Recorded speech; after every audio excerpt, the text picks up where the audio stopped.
तेषु यमाहुरेकपुरुषं व्याप्य स्थितं रोधसी यस्मिन्नीश्वर इत्यनन्यविषयः शब्दो यथार्थक्षरः अन्तर्यश्च मुमुक्षुभिर्नियमित प्राणादिभिर्मृग्यते सस्थाणुस्थिरभक्तियोगसुलभो निःश्रेयसायास्तु वा आब्रह्माण्डपिपीलिकातनुभृत् सुजुम्भमाणस्फुटं जाग्रे स्वप्ने सुषुप्तिभासक्तया सर्वत्र या दीव्यति सा देवी जगदम्बिका भगवती श्रीराजराजेश्वरी प्रेमाम्बा करुणानिधि शुभकरी भूया सदा श्रेयसे निषिद्धैरप्ये विरलुलितमकरन्दो मधुकरै करैरिन्दोरन्तश्छुरितैव संभिन्नमुकुलः विधत्तां सिद्धिं नो नयनसुभगा मत्स्य सदसः विकीर्णः पुष्पाणां हरिचरणयोरञ्जलिरयं गुरुचरणयोरञ्जलिरयं मित्रातिपुत्रनेत्राय त्रयीसत्रभासात्रवे गोत्रादिगोत्रजत्राय गोत्रात्रे ते नमो नमः। श्री राम जय राम जय जय राम श्री राम श्री राम जय राम जय जय राम श्री राम राम श्री राम जय राम जय जय राम श्री राम राम श्री राम जय राम जय जय राम श्री राम जय राम राम श्री राम जय राम जय जय राम श्री राम राम श्री राम जय राम जय जय राम श्री राम जय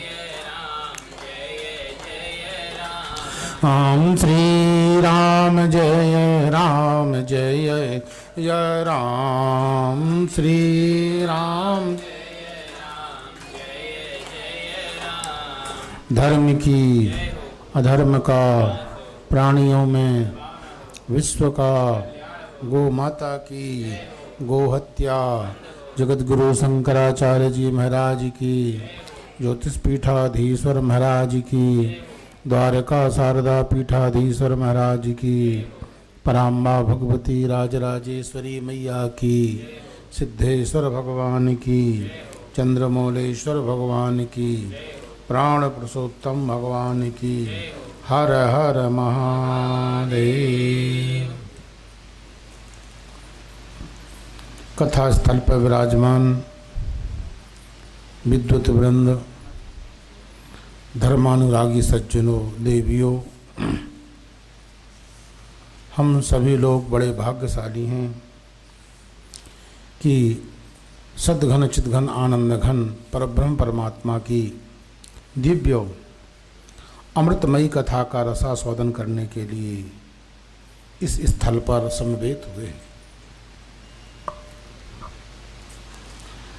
श्रीमद् भागवत भगवान का साक्षात वांगमय स्वरूप माना जाता है और श्रीमद् भागवत की दिव्य अमृतमयी कथा का जो व्यक्ति श्रवण करता है उसके हृदय में साक्षात परब्रह्म परमात्मा पूर्ण परब्रह्म सद्घन चिद्घन आनंद घन ब्रजेंद्र नंदन हृदय में विराजमान हो जाते।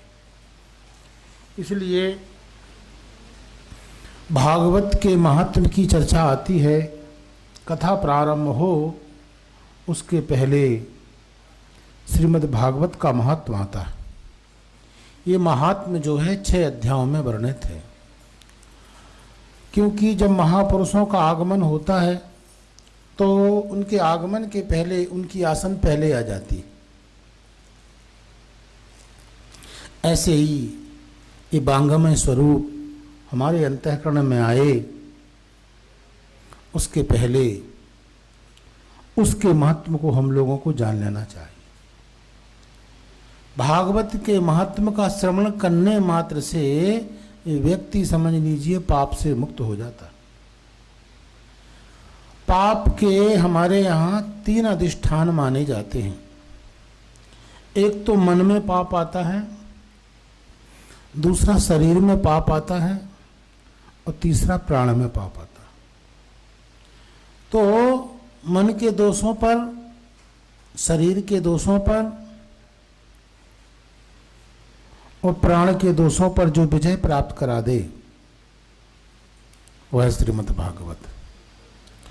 भागवत का संकल्प है ये दुखों का हनन करती है, दुख नष्ट कर देती है। तो महाराज हम ये देखते हैं कि हमको 6 प्रकार के दुख जो हमको पीड़ित करते हैं, वो 6 प्रकार के दुखों का वर्णन प्राप्त होता है। एक तो होता है मन का दुख। मन में 2 प्रकार के दुख होते हैं, शोक और मोह। शरीर में 2 प्रकार का दुख होता है, जरा और व्याधि, मृत्यु। और महाराज प्राण में 2 प्रकार का दुख होता है, क्षुधा और पिपासा। भूख प्यास जो है ये प्राण का धर्म है, ये प्राण का दुख है। और जरा और मृत्यु ये शरीर का दुख है। और शोक और मोह जो है ये मन का दुख। तो ये 6 प्रकार की उर्मी है, षड उर्मी रहिता स्वयं। तो महाराज जो भागवत श्रवण करता है वो शोक मोह से पार हो जाता है, शोक मोह से उत्तीर्ण हो जाता है। जो श्रीमद् भागवत की कथा का श्रवण करता है वह क्षुधा और पिपासा से मुक्त हो जाता। और जो श्रीमद् भागवत की कथा श्रवण करता है उसको जरा और मृत्यु उसके पास नहीं आती। तो कहने का क्या मतलब है, जरा मृत्यु उसके पास नहीं आती? क्या वो बुढ़ा नहीं होता है? क्या उसकी मृत्यु नहीं होती है? कहा हाँ, वो उसका दोबारा जन्म नहीं होता। जब जन्म होगा, शरीर मिलेगा तो जरा अवश्य आएगी, और जब उसको शरीर मिलेगा तो मृत्यु अवश्य आएगी। उसको जब शरीर मिलेगा तो भूख अवश्य लगेगी, उसको शरीर मिलेगा तो प्यास अवश्य लगेगी, और महाराज शोक भी उत्पन्न होगा और मोह भी उत्पन्न होगा। तो श्रीमद् भागवत का जो श्रवण कर लेता है उसका दोबारा जन्म ही नहीं होता है, वह परम प्रभु परमात्मा में विलीन हो जाता है। तो महाराज समझ लीजिए शोक मोह जरा मृत्यु और क्षुधा पिपासा से मुक्त होकर इस 6 प्रकार के दुखों की पीड़ा से वह मुक्त हो जाता। और अंत में कहा देखो भागवत सुनने के तत्काल बाद तो मृत्यु नहीं हो जाती है, तो बहुत दिन रहता है, समय रहता है।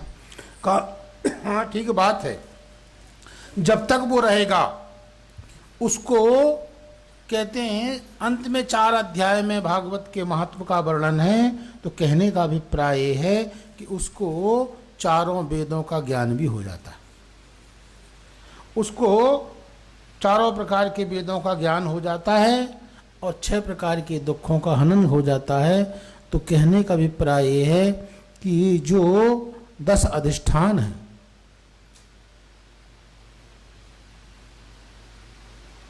दसों वही विराट, तो उन दुखों से वह मुक्त हो जाता है। भागवत में उसके महत्व की चर्चा की जाती है। महत्व में भगवान की वंदना की गई है। सच्चिदानंद रूपाय विश्वोत्पत्त्यादि हेतवे तापत्रय विनाशाय श्री कृष्णाय वयं नुमः। हम सद्घन चित्घन आनंद घन परब्रह्म परमात्मा की वंदना करते हैं। भगवान कैसे हैं? भगवान का स्वरूप सच्चिदानंद है। भगवान सतघन हैं, चित घन है, आनंद घन। भगवान में तीन गुण हैं, एक तो वो सत स्वरूप है, दूसरा वो चित स्वरूप है, और तीसरा वो आनंद स्वरूप। सत स्वरूप का मतलब यह है कि वो सदा रहने वाले,